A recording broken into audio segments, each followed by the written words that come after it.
Hello, അസ്സലാമു അലൈക്കും. ഞാനിപ്പോൾ എന്താ വെള്ളപ്പവും മുട്ടക്കറിയിട്ടൊക്കെ വന്നിട്ടുണ്ടെങ്കിൽ എല്ലാവരും ചിന്തിക്കുന്നുണ്ടാവുക എനിക്കൊന്ന് ഉസ്താദ്മാർ ചിലവ് ചെയ്യുന്നു കേട്ടോ. അപ്പോൾ രാവിലെ തന്നെ വൈകുന്നേരം ആട്ടി വെച്ചിരുന്നു, അരി ആട്ടി വെച്ച് നല്ല അടിപൊളി വെള്ളപ്പം നല്ല പൊന്തി വന്നിട്ടുണ്ടായി. വെള്ളപ്പം മുട്ടക്കറി ഉണ്ടാക്കി കൊടുത്ത് അത് കഴിഞ്ഞ് ചിക്കൻ പൊരിച്ചിട്ട് നല്ല അടിപൊളി ബിരിയാണി ഉണ്ടാക്കി കേട്ടോ. അടിപൊളി ബിരിയാണി പറഞ്ഞാൽ പൊക്കി പറയല്ല, നല്ല ടേസ്റ്റ് ഉണ്ടായിരുന്നു.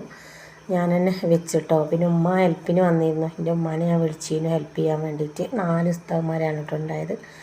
രാവിലത്തതും ഉച്ചക്കത്തതും പിന്നെ വൈകുന്നേരത്തതും കൊടുത്താൽ മതി. ഇടച്ചായ ഒന്നും നമ്മൾ കൊടുക്കണ്ട കേട്ടോ.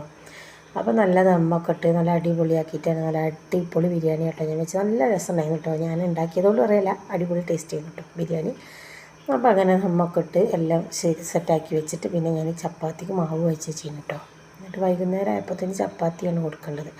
അപ്പോൾ എല്ലാവരും ഇപ്പോൾ വിചാരിക്കുന്നുണ്ടാകുക എന്തൊക്കെയെന്ന് അറിയുമോ, എന്താ പുസ്തകന്മാർക്ക് ഇപ്പോൾ ഇത് എന്നും തന്നെ അല്ലേ നിൽക്കും എല്ലാവരും ചിലരൊക്കെ ചിന്തിക്കുക. പക്ഷേ നമുക്ക് വർഷത്തിലൊരിക്കലാണല്ലോ ഈ ഉസ്താദ്മാർ ചിലവ് വരുന്നത്. അതുകൊണ്ട് നമ്മൾ എപ്പോഴും ഒരു വിരുന്നുകാരായിട്ട് തന്നെ കേട്ടോ. നമുക്ക് ഉസ്താദ്മാർ ഇൽമു പഠിപ്പിക്കുന്ന ആൾക്കാരല്ലേ.